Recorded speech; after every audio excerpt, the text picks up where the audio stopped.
Good morning students. आज हम लोग कबीर दास जी की रचना जो है उसका हम लोग पदावली जो उन्होंने लिखा है, कबीर ग्रंथावली से जो लिया गया है उसका हम लोग अध्ययन करेंगे। बहुत दिनन थे मैं प्रीतम पाए, भाग बड़े घरी बैठे आए। मंगल चार माही मन राखो, राम रसायन रसना चाश। मंदिर माही भया उजियारा, ले सूती अपना पीव पियारा। मैं रनिरासी जे निधि पाई, हम ही कहा यह तुम ही बड़ाई। कहे कबीर मैं कछु न कीन्हा, सखी सुहाग राम मोहि दीन्हा। इसमें बच्चों जो कबीर दास जी हैं वो बताना चाह रहे हैं कि जब आत्मा जो है, जो जीवात्मा जो है, जब वो परमात्मा से जब उसका मिलन होता है, मिलने से जो उसके बाद जो आनंद प्राप्त होता है उसका इन्होंने बड़ा सुंदर यहाँ पे वर्णन किया है। तो आप लोग प्रसंग में क्या लिखेंगे कि प्रस्तुत पद में जीवात्मा के परमात्मा से मिलन और उससे प्राप्त आनंद का को इन्होंने यहाँ पे व्यक्त किया, कबीरदास जी ने व्यक्त किया है। व्याख्या देखा जाए, बहुत दिनन थे मतलब से होता है। मैं प्रीतम पाए, बहुत दिनन से मतलब कि यहाँ पे कबीरदास जी कह रहे हैं कि बहुत दिनों के पश्चात मैं जो जीवात्मा अपने प्रियतम पाए, मतलब मैं अपने परमात्मा रूपी प्रियतम को प्राप्त कर सकी। यहाँ पे कबीरदास जी अपने को प्रियतमा मानते हुए बता रहे हैं, अपने को प्रियतमा कह रहे हैं और ईश्वर को, भगवान को वो प्रियतम बता रहे हैं। तो यहाँ पे है, कह रहे हैं बहुत दिनों के बाद, मतलब कि कई जन्मों के सतत साधना के पश्चात वो क्या हुए हैं, परमात्मा के उन्हें दर्शन प्राप्त हुए हैं, यानी कि वो परमात्मा को प्राप्त किए हैं, परमात्मा रूपी प्रियतम को उन्होंने प्राप्त किया। भाग बड़े घरी बैठे आए, आगे वो बताना चाह रहे हैं कि यह मेरा परम सौभाग्य है कि मेरे प्रियतम परमात्मा जो हैं वो घर बैठे ही, मतलब उन्हें कहीं जाना नहीं पड़ा, घर बैठे ही मेरे पास वो आ गए। मंगल चार माही मन राखो, ये राम रसायन रसना चाको, रसना जिह्वा को बोलते हैं, जीभ को बोलते हैं, और रसायन बच्चों होता है रसायन को बोलते हैं। ऐसा रसायन जो ये वृद्धा अवस्था दूर करने वाली औषधि होती है। तो यहाँ लिखा है मंगल चार माही मन राखो। यहाँ पे ये कह रहे हैं कि मैं अपने प्रियतम के आगमन से क्या हूँ, अत्यधिक आनंदित होकर, प्रफुल्लित होकर, माही मन यानी मन ही मन में मंगल चार यानी मंगल गीत गाने लगी। आप सब जानते हैं कि विवाह के अवसर पर जब किसी लड़की का विवाह होना रहता है तो लोग मंगल गीत गाते हैं। तो यहाँ पे भी ये क्या कह रहे हैं कि मैं मन ही मन मंगल गीत गाने लगी, कबीरदास जी कह रहे हैं। राम रसायन रसना चाको, और अपनी जिह्वा से चाशो यानी उन्होंने चखा, आस्वादन करने लगे, किसका, राम रूपी रसायन का, अर्थात ईश्वरीय आनंद का वो अपनी जीभ से, जिह्वा से वो उसका आनंद लेने लगी, यानी उसका आस्वादन करने लगी। आगे कह रही हैं कि मंदिर माही भया उजियारा। हाँ, मेरे मन रूपी मंदिर में क्या हो गया? उजियाला हो गया, यानी ज्ञान का आलोक फैल गया। ली सूती अपना पीव प्यारा, और मैं अपने प्रियतम को अपने साथ लेकर सूती यानी सुख को भोगने लगी। मिलन के सुख का आनंद मैं लेने लगी। मैं रनि राशि जे निधि पाई। आगे कह रही है रनि राशि मतलब रत्नों का खजाना, और निधि मतलब होता है भंडार। आगे कह रही हैं कि मैं अपने प्रियतम को अपने साथ लेकर के क्या होने लगी? सुख को भोगने लगी, मतलब कि उस आनंद को, उसके सानिध्य के आनंद को मैं लेने लगी। फिर क्या हो गया? मुझे ऐसा लगा जैसे परमात्मा की प्राप्ति होने पर रत्नों का जैसे मुझे खजाना ही मिल गया हो, ऐसा मुझे लगा। हम ही कहाँ, यहू तुम ही बढ़ाई। आगे कहती, मैं स्वयं तो इस योग्य बिल्कुल नहीं थी, वरन ये सब किसके कारण हुआ है? ये सब परमात्मा की उदारता के और महानता है कि वो मुझे प्राप्त हुए हैं। कही कबीर में कछु न कीन्हा। आगे कबीर दास जी कहते हैं, अर्थात कबीर जो जीवात्मा, जो अपने आप को परमात्मा, वो प्रियतमा अपने को मानते हुए कह रही हैं कि मैं कछु न कीना, मैंने कुछ भी खरीदा नहीं है, उस मोल नहीं लिया है। सखी सुहाग राम मोही दीना। वह तो मुझे सब किससे प्राप्त हुआ है? ये जो सुहाग मुझे प्राप्त हुआ है वह तो केवल किससे? राम जी की कृपा का ही परिणाम है कि वो मुझे प्राप्त हुआ है। यहाँ पे बच्चों पूरे में ये बताना चाह रहे कि जब जीवात्मा का जब परमात्मा से मिलन हो जाता है तो क्या होता है? उससे जो प्राप्त आनंद है वो अपरंपार होता है, वो सुख देने वाला होता है। लोग उससे आनंद की उसे प्राप्ति होती है। तो आप बच्चों इसमें काव्य सौंदर्य लिखिएगा कि ईश्वर की प्राप्ति जो है कई जन्मों की अटूट साधना के फलस्वरूप ही संभव होती। मतलब कि एक जन्म में ही आप चाहें कि मोक्ष की प्राप्ति हो जाए, ईश्वर की प्राप्ति हो जाए, तो ये संभव नहीं है। कबीर दास जी के अनुसार वो कह रहे हैं कि कई जन्मों के जब हम अटूट साधना करते हैं, मतलब कि योग करते हैं, ईश्वर भक्ति में अपने समय को गुजारते हैं, तब जाके कहीं ईश्वर की कृपा होती है और फिर उसके परिणाम स्वरूप ईश्वर के दर्शन हमें प्राप्त होते हैं। भाषा बच्चों लिखिएगा सदुक्कड़ी है, अलंकार रूपक है, क्योंकि इसमें अनेक रूपकों के माध्यम से यहाँ समझाने का प्रयास इन्होंने किया है। और रस जो है संयोग श्रृंगार तथा शांत रस है, और छंद बच्चों ये गे पद है।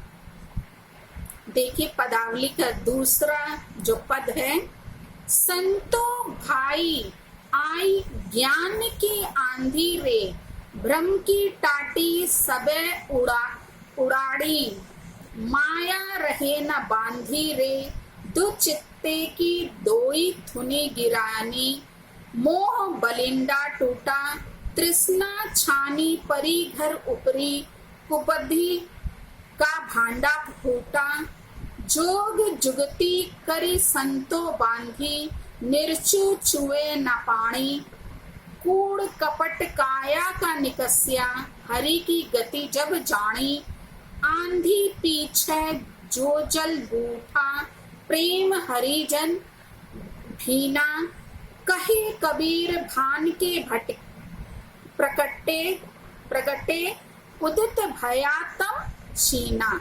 देखिए बच्चों, ये जो पद है इसमें कबीर दास जी ने बताया है कि ज्ञान की प्राप्ति होते ही जो सांसारिक मोह है वो क्या हो जाता है, सांसारिक बंधन जो है वो सब, जितने भी विकार हैं वो सब नष्ट हो जाते हैं।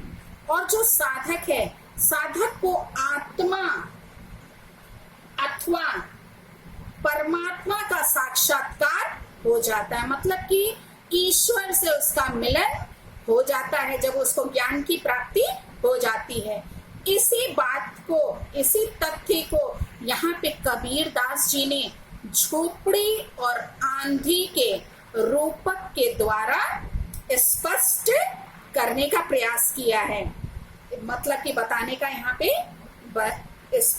किया है कि कैसे आंधी आने पे जो झोपड़ी होती है वो न पूरी तरीके से नष्ट हो जाती है, वैसे ही जब ज्ञान की प्राप्ति होती है, जब ईश्वर परमात्मा की प्राप्ति होती है, ईश्वर का मतलब परमात्मा का आत्मा से मिलन होता है, तो जितने भी भ्रम हैं, जितने भी सांसारिक प्रलोभन है, जो वासनाएं हैं, जो बंधन है, वो सब क्या हो जाते हैं, समाप्त हो जाते हैं। वो इस आंधी और छप्पर, ये झोपड़ी के माध्यम से यहाँ पे इन्होंने समझाने का प्रयास किया है। बच्चों, आप लोगों को पहले हम बता दें, बहुत बच्चों ने झोपड़ी देखी नहीं होगी।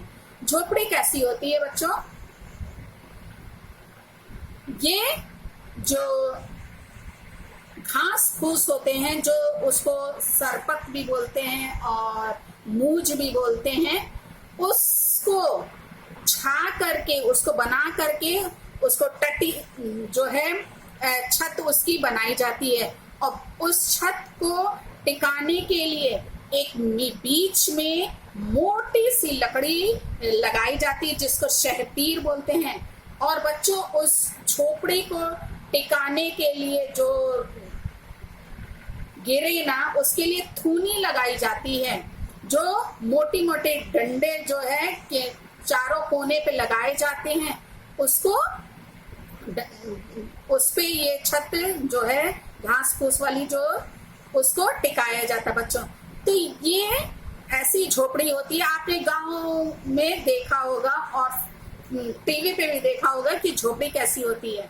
तो उस झोपड़ी के द्वारा ये यहाँ समझाने का प्रयास कर रहे हैं। देखिए, संतो भाई आई ज्ञान की आंधी, यहाँ पे कह रहे हैं कि कबीरदास जी ज्ञान का महत्व बताते हुए कहते हैं कि हे भाइयों, संतों यानी हे भाई साधुओं, ज्ञान की आंधी आई है। किसकी? ज्ञान की आंधी आई है। भ्रम की टाटी सबे उड़ाड़ी, भ्रम की टटिया यानी जो संदेह था, जो भ्रम था, उसकी जो टटिया है, टटिया आप सब जानते हैं, वो पर्दा करने के लिए, आड़ करने के लिए ये पत्तों की बनाई जाती है टटिया, बांस की फट्टी के द्वारा। वो जब आंधी आई तो क्या हो गई, वो सब उड़ गया। लिखा है भ्रम की टाटी सबे उड़ानी। यहाँ जो है आंधी आने पर आड़ के लिए लगाई गई जो टटिया थी वो क्या हो गई, सब उड़ जाती है। माया रहे न बांधी, और जो सांसारिक माया थी, वो सारे भ्रम जो थे वो सब क्या हो गए, जो बंधन थे वो सब समाप्त हो गए। दो चित्ते के दोई थूनी गिरानी, और आंधी आने के कारण जो दो चित्त यानी कि जो वास्तविकता और अवास्तविकता का जो भेद मैं समझने लगा हूँ, वो सब क्या हो गया, अब माया रूपी टटिया के गिरने से सारे बंधन समाप्त हो गए। और प्रबल आंधी के वेग के कारण छप्पर में लगी जो दो टटिया थी, जो दो थूनी थी, जो दो खंबे थे, वो क्या हो गए, गिर गए। यहाँ बताया जा रहा है कि आंधी आने पे जो थूनी, जिसके ऊपर वो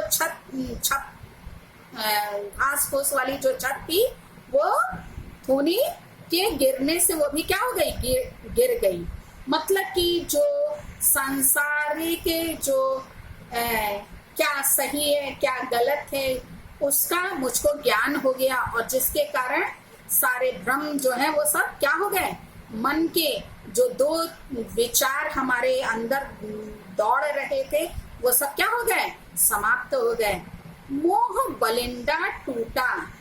बच्चों बलिंडा बोलते हैं वो शहतीर मोटी लकड़ी को जिसपे वो छत जो है टिकी रहती है, मेन बीच वाली जो मोटी लकड़ी होती है उसको, वो क्या हो गया, मोह का बलिंडा, यानी मोह रूपी जो शहतीर थी, यानी जो बल्ली वो थी मोटी, वो क्या हो गई, टूट गई। यानी कि ज्ञान होने से मोह जो है वो समाप्त हो गया। सांसारिक मोह बच्चों, जो संसार में रहते हुए मनुष्य जो है माया के बंधन में बंधा रहता है, उसको समस्त सांसारिक वस्तुएं अपनी ओर खींचती हैं और उसमें वो मोहित हो जाता है। उस सारी चीजों को प्राप्त करने के लिए वो निरंतर प्रयासरत रहता है।